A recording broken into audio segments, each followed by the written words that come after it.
Welcome to Films and Stuff with your hosts, Pete Mitchell and Ethan Hunt. Hi, everybody. Welcome back to the Films and Stuff podcast. On today's very special episode, I am Ethan, joined as always by the most valuable Pete. Hey, Pete, what's up? Not much, buddy. How are you? And also, happy Diwali to you and all our listeners. Thank you. Happy Diwali to you and your family as well, my friend. And now we can dive into the release of the 33rd standalone MCU film called The Marvels, which is technically a sequel to Captain Marvel, right? That's exactly right. Technically a sequel to Captain Marvel and semi-sequel to Ms. Marvel and semi-sequel to WandaVision. Yeah, actually, I've been reading a lot of the comments have kind of classified this movie as like a separate standalone episode of Ms. Marvel series. So with that as context, what was your level of excitement going into this film? And what was your level of enthusiasm when you exited the cinema? This is how excited I was. I was so excited, I put this movie on our top 10 summer blockbuster prediction, forgetting that it wasn't going to be a part of the summer blockbuster season. Which is saying something because you actually only put 9 movies. Oh, that was the one that didn't count, right? That was the one that didn't count. This was originally supposed to come out in, I guess, May or June or whatever it was. But you super freaked me out where I saw your list and I was like, oh my God, what am I doing? Why wouldn't I put that on my top 10 list? Yeah. So we were both panicked. Yeah. And I was looking forward to it because I had seen the first trailer. I loved the idea of this theoretical quantum entanglement between all 3 Marvel's characters. And then I was super excited because I was maybe one of the few people who actually really enjoyed Iman Vellani's performance. Even though I had lots of problems with the Ms. Marvel series, I thought she was a standout of that movie. And I really thought that there was going to be great potential for the interaction between her and the wider MCU, because in a lot of ways, she probably represents us, the viewers, because she's also like a super fangirl. Like, you know what I mean? Like she could be a proxy for us, similar to the way that Tom Holland was in the first phase of the MCU super team. Yes. I have some comments on that, but just as a level of enthusiasm, I quite liked Captain Marvel. I quite liked Brie Larson. I thought that she was a very good addition to the Avengers, and the story made sense to me. So I was excited for this as a sequel to that. I got a little bit less excited when it came closer to release time, when I started to understand that there was, Rambo is from, WandaVision, that, Ms. Marvel is, from, her own series. And I felt like, oh, they're really stuffing a lot into this movie.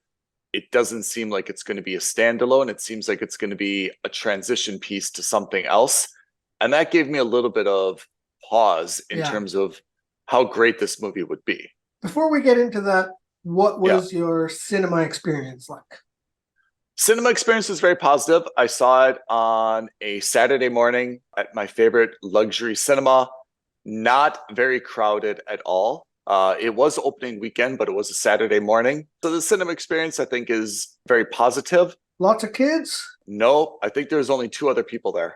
Not a busy showing, which is a little bit surprising. Even though it's a Saturday morning, a little bit surprising because there's really not anything else out. And Dubai, as you know, has a very large Pakistani population. And Ms. Marvel, plays up her Pakistani and Muslim roots, right? So you'd think that in the region, that would be something of a more popular character. Hard to really have any takeaways from that experience, but it is what it is.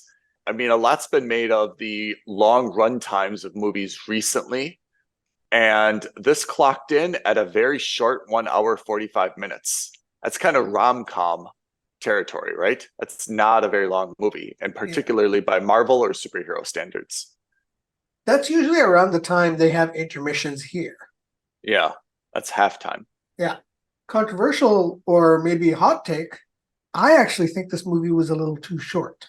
I mean, I'd like to hear then what you thought you wanted to see more of, because I can agree with you. Like, hey, I'm happy to sit around for another 15, 20 minutes. I wasn't exhausted, but I really can't point to any scene, character, or subplot that I was really dying to see more of. Okay, perfect. So let's do it. Let's break it down. Can I say one thing first? Yeah.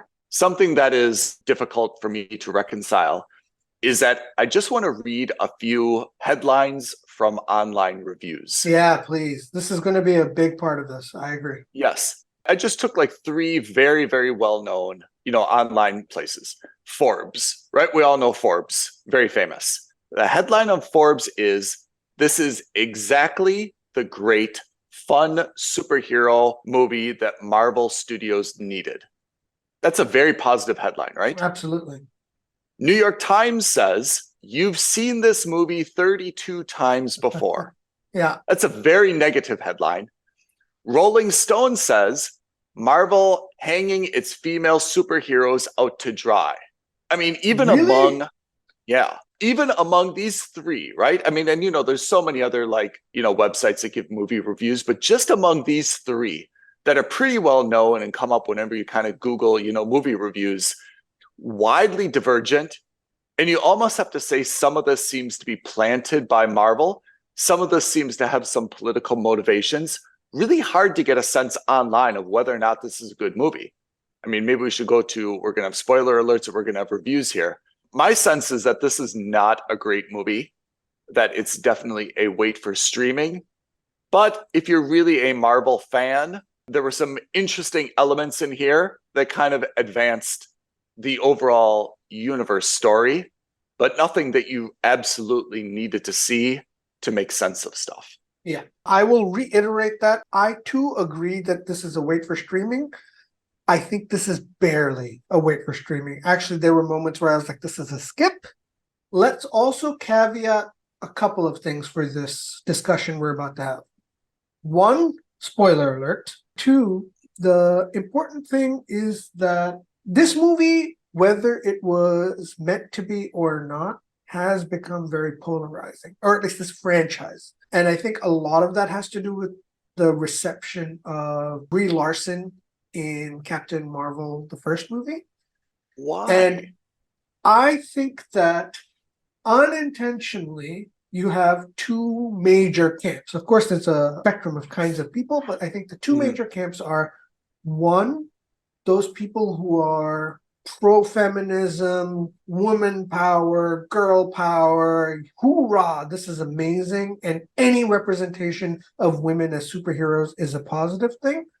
That's one side. And so if you have anything critical to say about the movie, they automatically flag you as a misogynist, as a sexist, as a racist, as any other kind of IST term, whatever. Okay, that's one camp.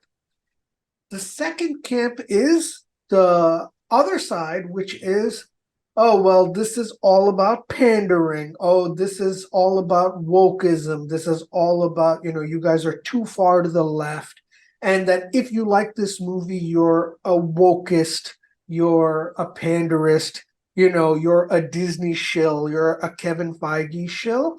So those are the 2 major camps that have erupted. And generally speaking, I think the reviews are also reflective of that. I think a lot of the reviews have either been super pro this movie or super anti this movie, but for all the wrong reasons. The people who are super pro this movie are not pro this movie because the movie is good. They're pro because it maybe pushes an agenda forward. And the people who are against this movie are exactly the same. They're not against this movie because this movie is genuinely bad, but because they think that it's the only way to bring down the agenda of the other side.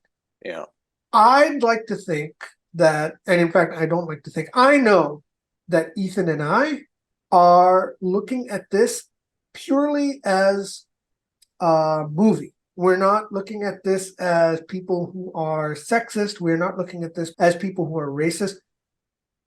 We've openly gone on the record to say that we like certain characters, we've not liked certain characters, and we've gone into the reasons why, but we've never said, oh, I don't like Captain Marvel because she's a woman. I personally love Brie Larson. I just don't think I'm a huge fan of Captain Marvel because the character, at least in the first phase of the MCU, was too overpowered. She was able to do anything and everything. She had no kryptonite. I think that's a very, very good point. Yeah. So that was the problem I had with Captain Marvel in the first phase. So again, Yeah. I love Brie Larson. I actually think she's great. And if you want an example of how good her personality is, check out Between Two Ferns with Zach Galifianakis. Her episode on that was hilarious. Her outtakes are fantastic. Really good. Look at her on Community. She had a very big part in that series. Also very good. She's obviously an excellent actor. She's got a great personality. It just didn't come across in that first movie. At some point, you can't blame the actor only. There's the writing, there's the script, there's the direction. There's only so much a character can do. And in fact, I think if you look at Brie Larson in this movie, they made a concerted effort to walk back from the criticisms that she received as a character in the first movie. But they went too far because they gave her like 5 different kind of roles to play. And bless, I mean, how much can you ask of an actor to do? Like, you can walk back a little bit, but now you're asking her to go reverse at 300 kilometers an hour. It's impossible. Yeah. You know, it's really true about this. I think the problem that you have with a female superhero character is that they're always so sensitive to any criticism. And it's right away reflected as criticism based on gender and not based on the character itself, right? Yeah. And I like Captain Marvel. I thought the first Captain Marvel is absolutely great. I agree with you. I think that the superpowers were a little bit overwhelming. Apart from that, she fit in very well with the Avengers. Like, I didn't see that was like an unnatural pairing. She had a very good role to play. It was a prominent role to play. She was very strong. She was accepted. The issue I had with this second movie is kind of what you said, which is she's balancing so many different roles. It's not clear what she's supposed to do. She's got now these emotional issues with Monica Rambeau, which I think is absolutely overblown. She's kind of got to be the hero on a pedestal for Imani Khan. And I think that was a little bit like overblown. She's at sometimes trying to be a teammate. She's sometimes trying to be a friend. She's sometimes trying to be a mentor. Like, I just felt like she's obviously got some emotional issues where she blames herself for destroying Hala. There's so many different like emotional pieces in this that I feel like she did not get to say anything funny. Even when she went to the planet and she was kind of like married to the prince, which I thought came out of nowhere, she wasn't allowed to be funny at all. She is a humorous character. She's got a good personality. None of that comes out. She's always so stiff and rigid. Doesn't seem to be like enjoying herself or having any levity or fun while filming this. How do you like the plot of this movie? I'm not a fan of the plot of this movie. The Kree somehow found the separate bangle. With this bangle, they're able to open like portals or wormholes. And with these portals or wormholes, they're able to suck out the natural resources that Hala needs to be a thriving planet again. I have to say, like, as a high-level plot, I kind of like the wormhole idea. I kind of like the idea that they're sucking the natural resources. I'm actually okay with that. Where did this one bangle buried in the ground come from? Thank you. So, overall plot, that's absolutely bang on. Let's take one step back. We know that Hala is dying. Okay. Yes. And we're told through I'm not joking, a 10-second flashback that Hala is dying because ultimately at the end of the first movie, or between the first movie and this movie, Brie Larson goes back to Hala and destroys the AI that was controlling her in the first movie. Right. And that leads to a civil war. and somehow that leads to the destruction of the planet. And The sun. really not the destruction of the sun. planet, the sun, Yeah. right? Right. Which then causes a drought, which eliminates all the water. There's no energy, there's no air, none of that. Right. Okay, so here's my first problem. First of all, why does destroying a supercomputer create a civil war? That's step one. Yep. Two, why does destroying the supercomputer destroy the sun? Yep. That's step two. What is the rationale for this civil war? This is what I was talking about when I said you could increase the runtime. Increase the runtime 10 minutes. Give us a proper foundation as to why the plot of this movie kicks off. There's still lots of problems. There's still lots of places they could have cut out. Sure. But if you didn't want to cut out any of this movie right now at 1 hour, 45 minutes, and you told me that, hey, we're going to add an extra 15 minutes, and all of it is either monologue or exposition or flashback, even though I hate those three things. Yeah. All of those three things are going to happen so that we understand why this movie is happening the way it's happening. I would have said great. That would have added so much value to this movie, because we're literally, the first scene is Dar-Ben finding this quantum bangle. Why? Why does she need it? We don't know. We're told in a very flimsy way that it creates the portals. I don't know science. I'm not a quantum mechanics guy. But even other movies have very half-assedly used some kind of nonsensical science terms to explain how. This movie doesn't even do that. I don't understand a lot of the foundational aspects of this. That's the first issue I had. The second issue is stealing resources from other planets for themselves. Really? Has no one seen Spaceballs, the movie? That's precisely what happens in Spaceballs. They steal the atmosphere. Exactly the same way. Everything gets sucked up into the big vacuum. Again, as a conceit, even though we've seen it before, I, like you, don't think it's a bad thing because we have seen it before. You could have done that. But how does stealing water from one planet onto another solve the issue of the droughts or the dying sun? They were going to steal the sun as well, right? Well, I agree. But then the whole point Seems is easier that to relocate planets. This is what I meant, is that the plot felt really flimsy and it felt disjointed and so loosely made. This is the problem I had with the movie. It had nothing to do with the fact that the three main stars are women. It had nothing to do with the fact that one of them was white, one of them was black, one of them was South Asian. Nothing. Yeah. It had to do with the fact that the movie itself foundationally was so shaky. It didn't make sense to me. One more point to make, though, is if you want to make the stakes even lower, we're dealing with totally different planets here. No one was stealing the Earth's water or the Earth's sun or the Earth's atmosphere. Yeah. We're really dealing with something that's, from a Saber perspective or a Nick Fury perspective, kind of not our problem. We were just acting as kind of the galactic police. Brie Larson saying, hey, this is on me. I want to fix it. Like, I've got some emotional baggage. I feel like this is my fault. I'm going to make it right. But in terms of the actual stakes for like Earth, not very high. Not very high. And I guess the way they sucked that in is because they said that every time she created the portal to suck all those resources out, it was destabilizing the whole network. Okay, I get that that's bad. But not until the end of the movie did I understand that destabilizing the whole network meant destroying or creating a hole in the fabric of space and time. I thought that just meant that the transportation network would have gone down and that the wormhole network was gone. But instead, now we learn that by creating all of these fissures, she's actually creating a quote-unquote incursion, to use a Doctor Strange 2 term, between multiverses.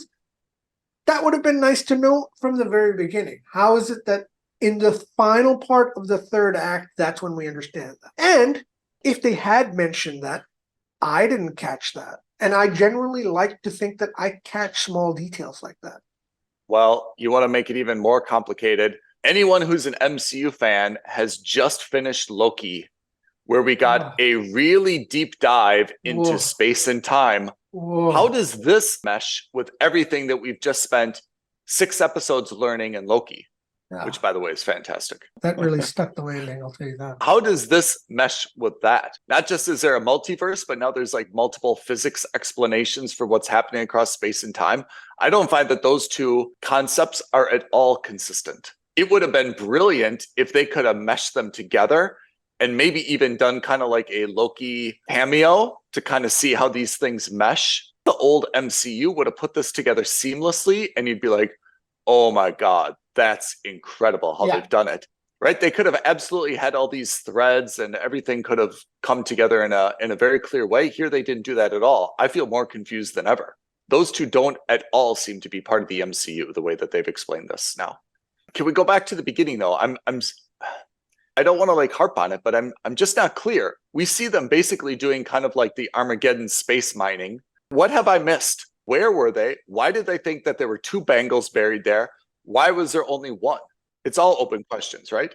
None of that I thought was clear to me at all. My second problem, I'm still not really clear on why our 3 superheroes have intertwined powers at some point, but then they stop being intertwined at another point. At no point do they really explain anything about the quantum bands, how they work, which is, again, it could be magic and that's fine. But why the 3 of them are connected. They've talked loosely about the fact that one has got the power of light, one can see all forms of light, and the other can make hard light. Don't forget, Carol gets her powers in the first movie because she absorbs the energy of an infinity stone. Yeah. She doesn't get it because she gets zapped by a cosmic ray from the sun. She gets zapped by the power of an infinity stone. So what does that have to do with light in any way, shape, or form? Again, no idea. It's such a flimsy connection between all 3 of them. Yeah. It's not clear why it started. It's not clear how it ended. I can understand why she and Photon are connected. Sorry, that's the other thing. By the way, Captain Marvel is Captain Marvel. Correct. Kamala Khan is Ms. Marvel. And then Kamala makes a running gag throughout this movie about what we're going to give the code name for Monica. Monica Round. Yeah. Right? And she's like, Professor something or the other. Yeah. We never get her real name. And if we did, I missed it. Yeah. I thought that by the end of the movie, they would have called her Photon, but they left that thread dangling as well. Like, what the hell, guys? Agree. This is the most basic thing about superhero movies. I didn't catch it either. Anyway, the point is, I could understand if Captain Marvel and Monica Rambeau are connected in terms of power because Captain Marvel gets her powers from the Tesseract. Wanda also gets her powers from the Tesseract way back in phase 2 when we first learn about Wanda and Pietro. Yeah.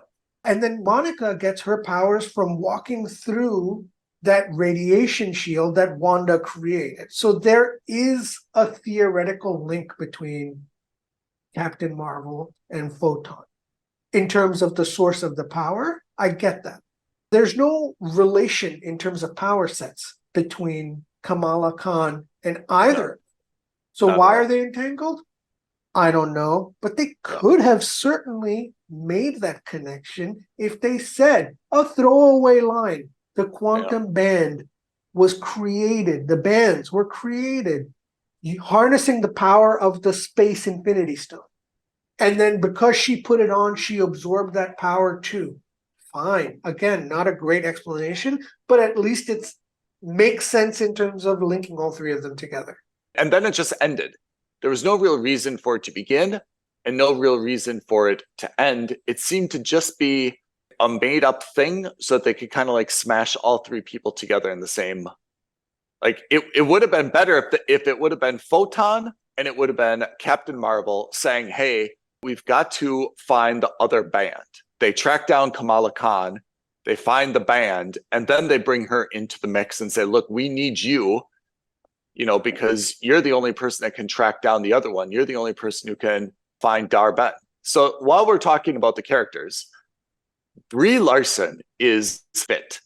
Like she is legitimately, you can tell her abs are ripped, her arms are ripped. She is very, very fit, which makes sense. She was in the Air Force. Monica Rambeau seems to be in the military now. She also probably is very, very fit. Kamala Khan, first let me say, Iman Vellani, I think is very funny. Literally, I don't know if she's like 18 now or 20 now, has great comedic timing. She always comes across as very genuine. I really like her as a character, and I think that bringing her and her Muslim family into the MCU has been very, very refreshing. There's been a lot of Islamic references, if you catch it. What I don't like is that, all my respect to the actress, she is intended to be kind of a clumsy, awkward high school kid. By no means is she intended to be athletic or strong or tough. Not a criticism, it's just a fact, right? Why is she able to do all these like athletic moves where she's like sliding and jumping and fighting? I cannot. I'm all for having superheroes. I'm all for having diversity. I love her as a character. She's a great addition. She can be limited. Not every 16-year-old that comes into the MCU needs to have the same athletic prowess as all the other folks. I think they could have wiped that problem away with a simple explanation, again, or a showcase of her training. We saw that a little bit in Ms. Marvel, where she's on the rooftop practicing her powers. Yeah. That's fine. But then it would have been so much better if, like, in the middle of a fight sequence, she's like, oh my God, I am out of shape. I really need to, if I really want to do this, I need to be able to run a 4-minute mile, or I need to be able to stretch and touch my toes with while bending over. Something. She's kind of reference. But then her first action sequence, which, by the way, I thought was awesome, but you're absolutely right. It makes very little sense that she's able to do all that kind of thing, because you can't have her both be the rookie who's never fought crime like this before and also be like this super live, super agile, super gymnast all of a sudden between a TV show, which we don't know how far away that was, that took place very recently compared to where she is now. Unless you tell us she spent the last year training, and that's fine. That's at least more believable or more plausible. Yeah. It's my general issue with the MCU. Not every character has to be like equally strong. It doesn't show weakness if you say, look, she's got a great heart. She's the most genuine. She's the first person to hug Monica Rambeau. She's a super addition, and she's got a great power where she's got the bangle and she can make hard light. It's super, but she doesn't have to be the same running, jumping, kicking, punching, fighting person that Captain Marvel is. It doesn't fit her at all. Yeah, I agree. Let her sit on the sideline and let her make hard light and protect people. It's a great superpower. It's actually very cool. Let her make the steps. Let her make shields. Let her put people ensconced in bubbles. But she cannot be the same person who's throwing punches and kicking and fighting and wrestling and throwing people down. It doesn't fit her at all. Let me talk about Iman Vellani. So in the same vein, I like that she was very lighthearted. She brought a sense of humor and joy to a franchise that maybe was a little darker than they intended it to be. And again, that could just be because that's how Brie Larson played it in the first movie. She was a bit too serious, a bit too straight-faced. But sometimes I thought it was a little bit too much, which I guess she acknowledged, so good for her. That's fine. Mm-hmm. She brought a lot of color, no pun intended, to an otherwise drab cast. I actually, while I loved her family in the TV series, I actually thought they were a little bit too much in this movie. I thought that maybe her mom was a bit over the top, Yeah. but fine. Actually, can I say something? I feel like that's a wasted opportunity. Her family does bring a lot of potential levity to MCU. And I feel like the old MCU, like the Ragnarok Yeah, type, would have used her family, and her much, mom is a much very better. famous actress. They would have made them less bumbling Yeah, and more clever timing wise. Because even this thing now with her mom, like, no one really acts like that. yeah, They know exactly. her daughter's got a power. They know something important is happening. They're acting like bumbling fools, like, oh, space is so dangerous. We just read an article and you have to promise this. And the whole thing was nonsense. It was better, like that scene where the father and the son were kind of talking to someone about like their retirement accounts. Yeah, That's actually a what I consider like the core MCU of how they juxtapose, I never say that word right, something a little bit totally outside of the existing plot into the plot. And it's funny because like there's this really serious scene going on. They're like, well, how old are you? And he's like, well, I'm 247. And they're like, okay, well, there's always time. It's never too late to start planning retirement. Like those are very good yeah, writing scenes. I think those are better than the mom just being like, oh, I read space is so dangerous and you have to come back. And I don't allow you to go to space. And it was just a wasted, she's such a famous actress. She was really wasted with lines like that. yeah. Teyona Paris, what did you think of her? Fine. I thought she was fine. I liked her better as an FBI agent in WandaVision than I did in this movie. But Yeah. what I didn't understand is what was her positioning? Was she a superhero in the sense that she was able to fly and kick ass and do all these things that she was doing? Was she the genius? Was she the nerd? Was she the one who was analyzing all the different things? And she's like, I know how to save the day. She was a Yeah. little bit of everything, which Yeah. again, going back to exactly your point you were making about Imani Villani, pick a lane and stay in it. There's no harm in being Yeah. pigeonholed into one character, not flaw, Yeah. but in terms of one character attribute. There's no Yeah. harm in that because No. I use this term very lightly, but that's much more believable in a I superhero. agree. It's hard to be a little bit of everything. If you go back to the very first phase, it was always understood Captain America was a great soldier. He wasn't the sharpest tool in the shed. Yeah. On the flip side, Iron Man, sharpest tool in the shed, but Yep. maybe not the best soldier, strategy-wise, Yep. tactics-wise, personality-wise. Yep. He had a lot of flaws. They balanced each Yep. other out. I agree. Everyone was very balanced in the first Yes. phase. In this phase, there's a significant lack of balance. You can't Yeah. be both kick ass and super smart and Yeah. super funny and Yeah. the emotional center. I agree. Pick a few things and Yeah. stick to that. I think I agree. it makes things a lot more palatable. And especially when you have a team up movie. I would say this would be kind of the skeptical hot take, which is there's so much pressure to make a female character or a minority character not seem subservient to the other characters that they have to kind of like infuse them with so much more to make it seem as though they're equals, Yeah. And we saw that even a little bit with like Kamala Khan. She's a kid. It's Yeah. okay if she's not as strong as the other characters. She's a kid who wears a bracelet. That is her power, the bracelet, honestly. If she doesn't have the bracelet, she will not have anything. It's okay. She controls the bracelet. It's a power. It's not a fighting power to kick and punch and throw people. It's to create hard light. And she's very clever in how she creates a hard light. The same thing, I agree with you, with Photon has incredible powers related to light. Stick to those. Then I was going to say, and I'm sure that I forgot my point now, so maybe you'll pick me up while I think about it. Well, yeah. So the flip side then, I mean, going one step further on that, it's Captain Marvel, who I think they've done, I don't want to say it's a good job, but I think they did a little bit of a better job because, as I said earlier, they've seriously nerfed her powers. Yeah. In the first phase, she was single-handedly destroying ships by flying through them. She was absolutely decimating Thanos' forces, literally just by flying. Yeah. All of a sudden now she's getting beat up by a Kree soldier with a hammer. Yeah, I know. Like, it doesn't make sense to me that that's all it took.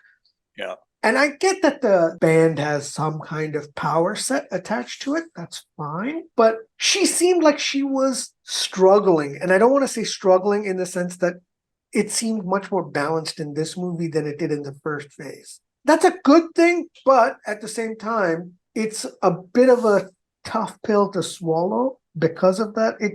It doesn't make sense to me after what we've seen of her in the first phase to all of a sudden she's not struggling, but at the same time she's meeting people who are up to her level. Look, I mean, to have any type of suspense in a superhero movie, the superhero has to have a vulnerability. Yeah. The whole suspense of Superman, he could die from kryptonite.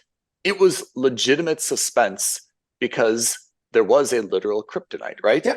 If Captain Marvel has no weakness, why are we even coming to the movie? Because we know at the end, she's all powerful. She doesn't need Photon. She doesn't need Amani Khan. Keep saying Amali Khan. It's Aman Vellani who plays Kamala Khan. Yeah. She doesn't need a team. She can just do this by herself. So I agree, she needs some vulnerabilities. When we talk about emotional vulnerabilities, yeah, exactly. Two things. What do you think about Monica Rambeau having this deep conversation with Danvers? And what do you think about the ending where they hug it out? Well, first to hug it out, I felt like this was, I don't mean to be cold. Danvers was best friends with her mom, right? Yeah. They're not sisters. She's not Monica's mom. She was very good friends with her mom. I agree, she was something of a surrogate aunt to Monica. She said she left, say, hey, I'll be back soon, or something like this, right? The kid, who's not just a kid anymore, who's a seasoned military agent, is now holding this grudge against Captain Marvel, knowing full well what the world has been through with the blip, then undoing the blip, with all the other things that are going on, and what Captain Marvel has been doing. And Monica is really going to hold this against her after all those years? I'm with you on that on paper, but my issue wasn't that. My issue was actually that it didn't go far enough, because that conversation wasn't that deep a conversation. It was like a minute long, and it got resolved so quickly with a hug. Yeah. I actually think Monica made some great points, which is because Brie Larson's thing in all of these movies, the rest of the universe needs me. And she said, yeah, but we needed you too. And that, I thought, was a great line, because at some point you have to accept that you can't keep running away from your problems, and that's fine. My issue was that it was such a short, not deep conversation. They hinted at a lot of these things that could have formed a lot of conflict between the main characters, but then they kind of immediately wipe it away as well. Okay, I guess we hugged it out and we're okay now. Losing your mom to cancer and not having your surrogate mother there, who is your mom's best friend, that's not a small thing to get over. I get it, she should know better, or, she is also an adult now. Maybe she'll be dull to that, but that's also not an easy thing to get over. So I'm fully on board with that. I get that. I just thought it was resolved too quickly. Maybe that's the case, but then I would have preferred, then the opening scene I thought was really kind of silly. Like Nick Fury trying to kind of put them in communication by a headset. Yeah. Then wipe out that scene. And Fury says, look, Danvers, I'm assigning someone else to work with you on this. This is who it's going to be. And she's like, Monica Rambeau? Like my Monica Rambeau? And Fury's like, look, is this going to be a problem? And she's like, oh man, like I kind of like abandoned her. And then it's like awkward. And then those guys have to work it out, right? Yeah, well, exactly. And so that's the thing, is that in this movie, it seems like Carol Danvers' quote unquote big flaw is now that she's a loner, right? We see her being alone on her ship. Yeah. Oh, it feels really nice to have other people on the ship with me. The second part of that is like she feels guilty because she's kind of like the CIA, like wherever she intervenes, it ends up leading to disaster and destruction. Yeah. These things are so surface level and skin deep Like Yeah. the best Marvel movies are the ones which actually explore that. Best example of that was probably in Black Panther in the first movie. They actually explored those themes, and here it's so surface level. I mean, the ongoing battle between Tony Stark and Captain America in terms of how they see, the role of the Avengers. Exactly. That permeates throughout multiple movies Yeah. where they respect each other professionally, but they absolutely do not see eye to eye. We don't get any of that here. Yeah. I just thought that was a bit meh. I thought that was very underbaked, in my opinion. Yeah. So speaking of underbaked, what did you think of the bad guy?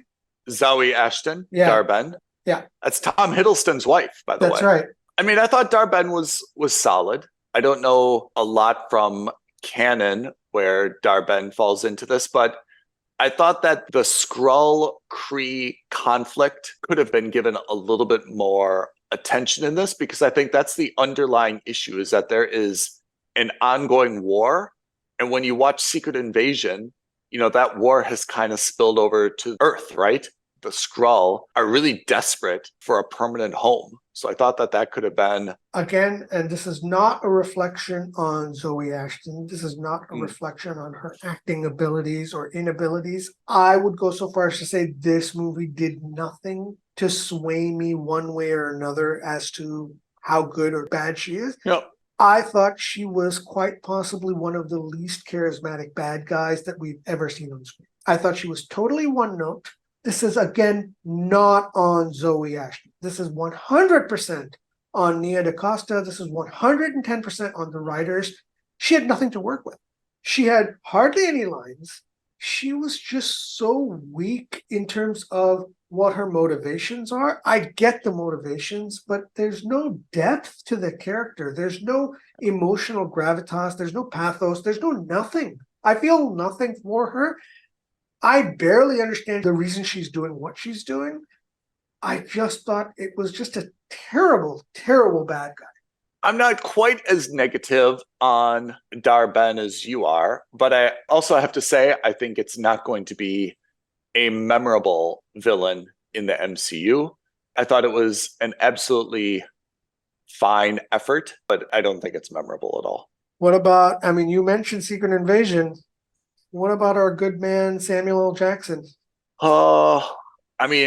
Samuel L. Jackson is, of course, a living legend, and his role in MCU is forever memorialized. He sucks all of the oxygen away from the other characters. By the way, that's not an easy thing to do, to have such gravitas on screen that you kill everyone around you, but he does. And I feel like we've seen enough Nick Fury that it's not really advancing things anymore.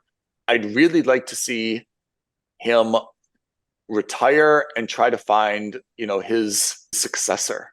And to be honest, I would have preferred Rambo, that rather than being Photon, another flying superhero, say, look, I want you to be my backup. You've got some superpowers. You're not Captain Marvel. You're not all these other people. You've got some powers, and those are very strong, kind of like intellectual type powers. You've got the military background. You've got all the clearances. I cannot keep doing this anymore. I want you to take over my role. I would have found that she would have been a very, very good fit in that role. And then when we're talking about the relationship between Danvers and Rambo, that would have been a little bit more awkward, where Rambo's like, hey, I'm a lot younger than you. And I'm your boss now. Now I'm your boss, yeah. Right? And Danvers is like, hey, are you doing this just to kind of get back at me? And she's like, hey, I'm giving you instructions. You're the one who's taking it personally. That would have been a very good conflict. And you'd be setting up the MCU with a successor to Fury. You put a black lady in that role, keep Rambo involved. I think that's a very, very clear path forward, rather than having another, okay, Photon, now she's trapped in another universe, kind of with her mom. We're going to have to figure that all out. Not loving it. This is the issue I had. I love Nick Fury as a character. Yeah. I thought this was a horrible decision as to how they played him. Nick Fury is supposed to be a guy who's got a backup plan to a backup plan to a backup plan. Saber is crashing, and their best backup plan is to let the Flurkins, which, by the way, funny scene, but where did all the eggs come from? Why are there all of a sudden all these eggs? They didn't kind of build up to that. The eggs are a very good question. That's not at all explained. That's not addressed anywhere. And I think this is the problem that I'm having with the MCU right now. So remember, my thing used to be that MCU in phases 1 through 3, I always pictured at the MCU headquarters had like this giant whiteboard with interconnecting threads, like a murder board, where they were like, okay, in phase 1, these are the characters we're going to introduce, and this is how they're going to get interacted in all the different shows. And what's going to be amazing is when we do Endgame, we can refer back to those threads all over again, and everyone is going to have a cumulative orgasm for those people who saw all 25 movies. We're going to reward every single one of them. And they did. And they did. How they combined Thor with Guardians of the Galaxy, all that was just so good. Okay, fine. That was wonderful. Yes. Are you telling me that Nia DaCosta and the writers now are so disconnected and the MCU is so disconnected? They didn't just watch Secret Invasion less than 2 months ago on Disney? What are you talking about? The Nick Fury we just saw on Disney Plus's Secret Invasion was an old, tired secret agent who wasn't up to snuff. He had lost his edge so far as he had lost his second in command. So many small things were going on. He was just a tired, old, beat-up man. And then now in this movie, he's, relatively speaking, young, comic relief character. Like almost every other line out of him was a joke. He's not serious anymore. Tonally, a complete 180-degree shift.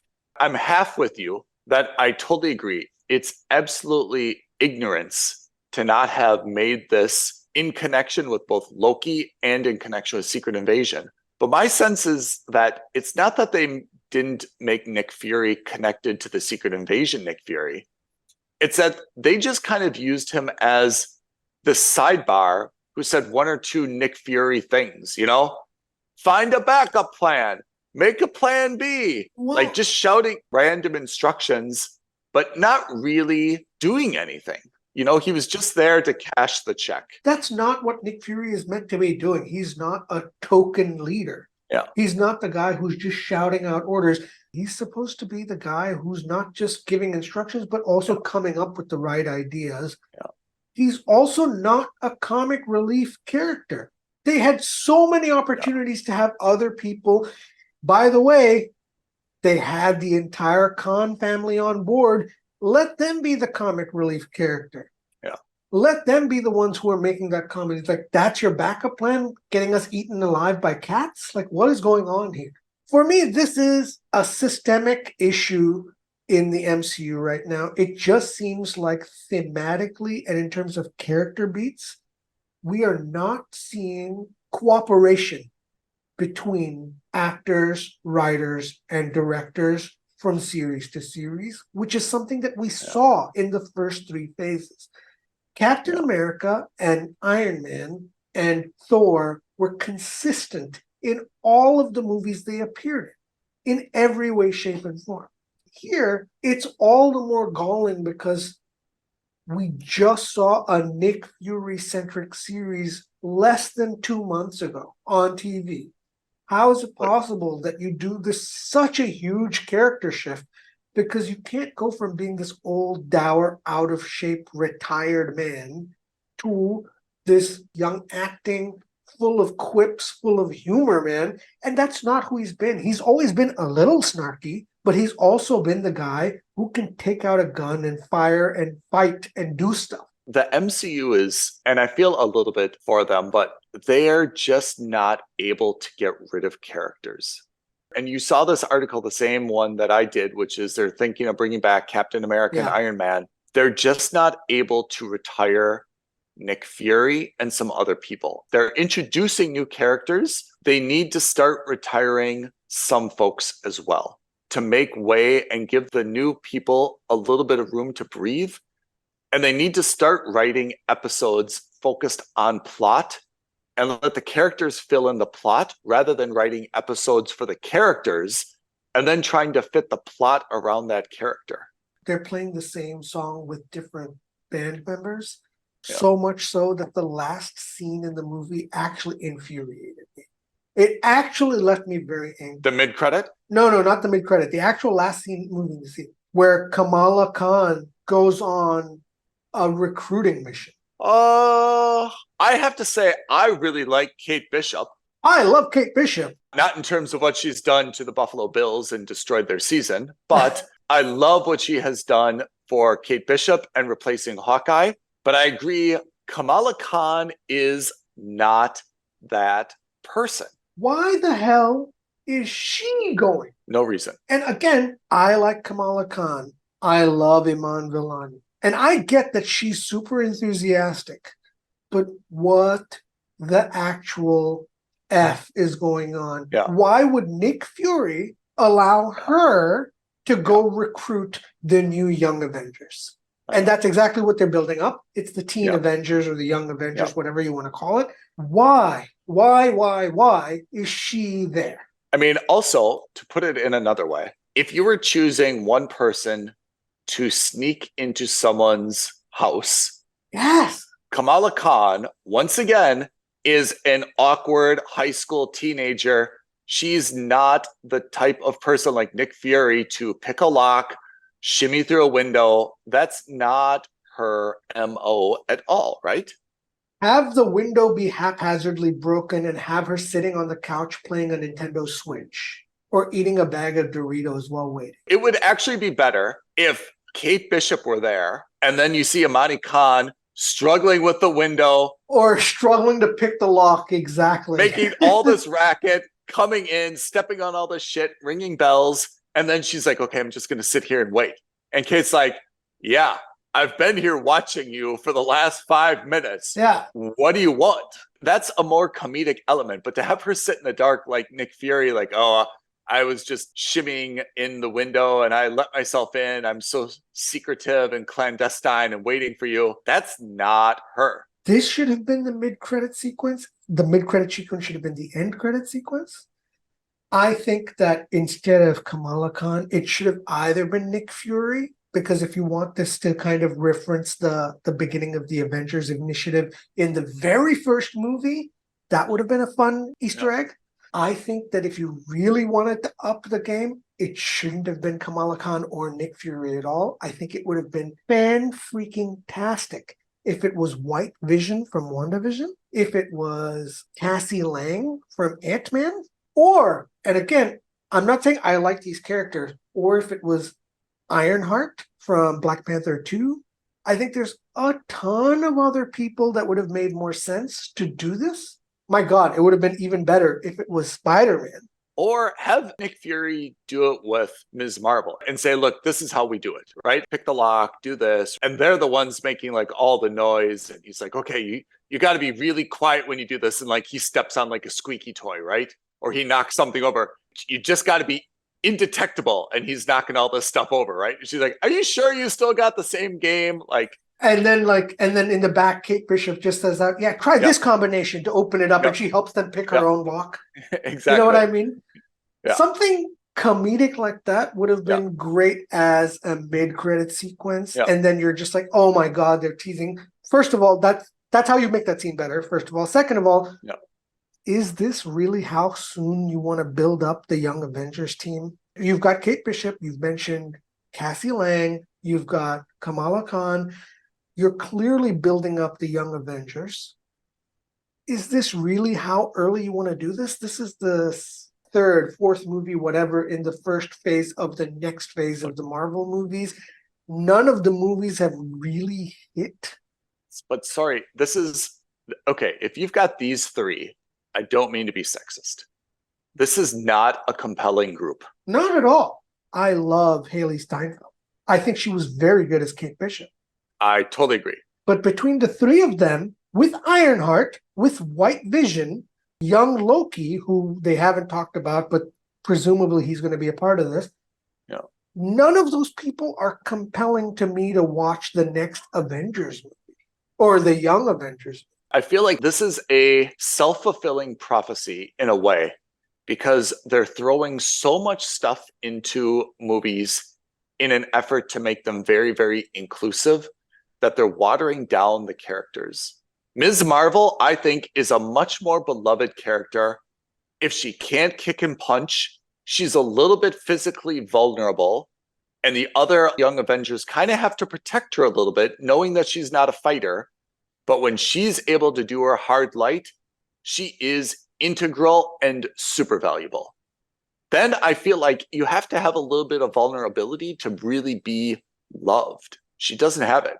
Now let's talk about the mid-credit sequence. What did you think? And for all of you who are still listening but haven't seen the movie, super spoiler alert. This is a big effing deal. This is what I take away from it. We're going to have now a new universe, and X-Men are going to be in it. Yeah, not just any X-Men. Yeah. The original Fox X-Men from the year Yeah. 2000, 20-year-old X-Men. We're not talking the first class. We're not talking, James McAvoy and Michael Fassbender X-Men.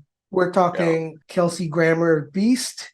We're talking James Marsden, although we didn't see them, but we just saw. So we see Beast and we see Binary. Interesting choice, but it makes sense. Although, again, I'm not a fan of Lashana Lynch. I just don't like her. But it's a nice throwback to have her back in. That's her mom, right? Let me give you a little bit of backstory. So Lashana Lynch plays Maria Rambeau in the original 616 universe. The Sacred Timeline. In this timeline, Maria Rambeau, played by Lashana Lynch, dies of cancer during the blip. In this new multiverse that Photon is now trapped in, Lashana Lynch doesn't have Monica Rambeau as a kid, and Lashana Lynch is the one who became Captain Marvel. In the comics, Captain Marvel becomes Binary, the character that we saw in the mid-credit sequence. She changes from Captain Marvel to Binary. So that is Captain Marvel, just a different version of her. All right. Can I say something? If I can't get this, then I think we have a problem, though. So you're saying there's another universe, and Carol Danvers is not Captain Marvel. It's Lashana Lynch who's Captain Marvel. Yeah. And she works with the X-Men because the X-Men exist in that universe. Correct. And who's Binary? That's Captain Marvel. So Captain Marvel says, I'm not going to be known as Captain Marvel anymore. I'll become Binary. And she changes her super suit. She changes her name. She changes her name. This is super nerdy. In the comics, what happens is Captain Marvel gets captured by an alien race, and they do some experimentation on her. As a result of that experimentation, she changes as a character. So she decides that she's no longer going to be Captain Marvel. She's going to become Binary. And she's still Carol Danvers. I guess. I don't know. That's. But in this case, Carol Danvers is not Brie Larson. Carol Danvers is Lashana Lynch. Yes. I don't know how far they've gone in this alternate universe with it, but yes. Okay. I guess I'm okay with that. So it was a banger for me. I loved seeing Kelsey Grammer come back. I was super excited by that, but it says something that I was more excited by the mid-credit sequence than I was by the rest of the movie. I feel disappointed by the movie just because there's something missing, and I want to blame MCU and I want to blame Nia DaCosta because I feel like they're trying to make their characters too powerful for like sending a social message. And I'm not on that anti-woke side. I'm on the side that I want a good movie. And I want this to be about characters, and I want to like the characters, and I want them to have some vulnerability and not all be equals. Kamala Khan, again, is a wonderful character. She belongs in the MCU. She's a high school student, as we continuously hear from her. She is not going to be a good fighter. She will not. She will not be the physical specimen that Brie Larson, who's at least 10 years older in real life and was in the military, is in terms of fighting. So I want my characters to be a little bit more balanced. I want Nick Fury out. I've really had enough of Samuel L. Jackson. He had a time, he had a place. He's eating up scenes. He's not adding anything anymore. Replace him. Move on to Monica Rambeau as the head and have that be an awkward relationship between Monica Rambeau, who does have some supernatural powers. Let her be the boss of Carol Danvers and have that baggage be in that relationship for the next 5 movies. It doesn't all have to be solved in this film. That's exactly right. I will push back a little bit. I think the one thing I did prefer about this movie is that they didn't make this movie exclusively about girl power and female empowerment. It wasn't a core conceit or theme, and I like that they didn't take that bait. I think they pulled back a little bit. I agree. agree. They pulled back a lot on that. And it's because it's the tired trope that, in my opinion, doesn't have a place amongst true comic book fans, and I think true movie fans, because like you have rightly said, we're interested in seeing a good movie. The plot should be good, the story should be good, the character should make sense. It shouldn't matter that the character is a woman, is a man, is straight, is gay, trans, is whatever. It doesn't matter. And we've said this in the past. I didn't like Scarlett Johansson's depiction of Black Widow because she was a woman. I liked her because she was a competent hero, period. The fact that she was a woman wasn't her core conceit and wasn't her core personality trait. If they had done that here, that's when you would have had a serious case of pandering. And I think that that's a good thing that they didn't focus on that. I'm not saying that there isn't elements of that. Maybe there are, maybe there aren't. But at least certainly there were no scenes that stuck out so outlandishly to me that made me think that, oh, well, they're only doing this because all 4 main leads in this movie are women. There is one additional cameo we haven't addressed, which came out of nowhere, and I'm still not sure what the purpose was. Tessa Thompson, Valkyrie. Oh, yeah, that's right. It was such a minor thing that I forgot about. That. She came in on her rainbow, big hug. Hey, I called my friend. And she's like, hey, I'll take you guys all where? To New Asgard, which is on Earth. And then they just leave. These are things that got resolved so quickly and so this is the problem, right? This is the movie to me just seems like a collection of scenes that are super disjointed. Yeah. I bet you there's a 3-hour cut of this movie that's a lot more coherent, but is probably a lot less tenable to have a 3-hour Marvels. If you want to make this good and you want to interconnect the universe, have Tessa Thompson bring the Skrull to Earth. And then you've got Nick Fury being like, you did what? Yeah. Do you know what's going on here? Exactly. Right? And you could have one of the, I'm going to forget every character's name, but one of those guys like meet them there and tell Tessa Thompson, great, I'll take it from here. And you're like, oh no, you did not just give them reinforcements, right? Right. Or have Daenerys Targaryen, have her show up as the Super Skrull. Or have Olivia Colman show up. I would love to have her run a saber. Yeah. She could be the next replacement for Nick Fury. Yeah. Right? Who's still got her faculties, who's super sharp. Yeah. And then it's also a question of she's part of the British intelligence squad. So can we trust her? Can we not? I think that would have been a far better thing to do. I agree. For such a short movie, we spend almost as much time dissecting it and talking about it. And I think our passion for this and our rating for this are intertwined, which is you could make this movie anything. It could have been the greatest MCU movie ever. It could have been middle of the road. There was a blank slate, and the brain trust at MCU with Nia DaCosta came up with this clunker. Nothing that they should be ashamed of. Guess what the budget of this movie was? It's going to blow your socks off. $275 million. Where did that money go? I don't know. Did they actually build a space station and film it in space? Like, I don't understand where this money is gone. I also don't know. even if you give Samuel L. Jackson $20 million, I don't know. I can't. That is I an just can't. absurd amount of money for this movie. Because unlike Fast and Furious, there's no locations. Everything's CGI, right? It's all green screen. Exactly. Yes. So there's no locations, there's no travel, there's no logistics, there's no explosives, we need 100 safety coordinators with flame retardant suits and firefighters and this huge insurance policy and steel bars and none of that, right? Because there's a little bit of jumping and diving, but there's no stunts basically, no explosions, no locations, CGI, yes. What are you telling me that CGI cost $200 million?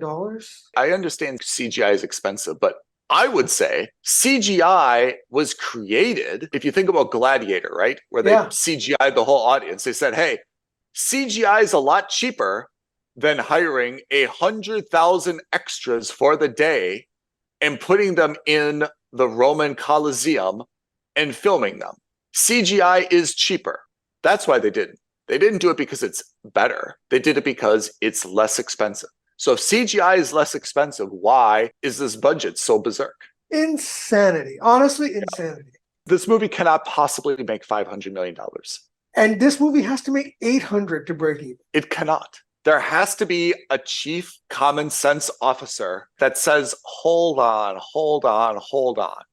You're making a sequel to Captain Marvel that no one's really clamoring for, and you're going to spend $275 million?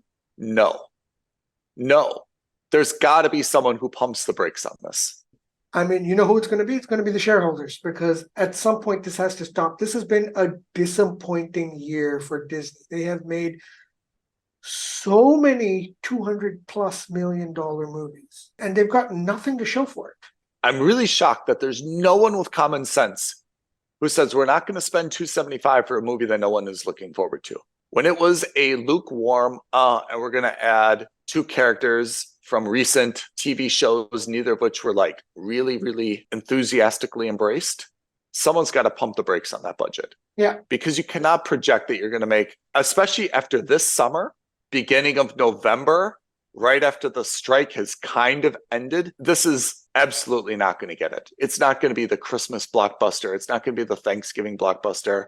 Even the timing of the release, you cannot make $800 million from this film. Pete, you want to give everyone the details if they want to give us a shout, agree, disagree, add in more context for the plot that we didn't really think was adequately explained? Yeah. Tweet at us at F&S Podcast. DM us on Instagram at Films and Stuff Podcast. Email us aloha@filmsandstuffpodcast.com. Or as always, the best thing you can do is like this video, leave a comment below, subscribe to our channel, and hit that bell so that you'll be the first to know when the next episode of the Films and Stuff Podcast drops.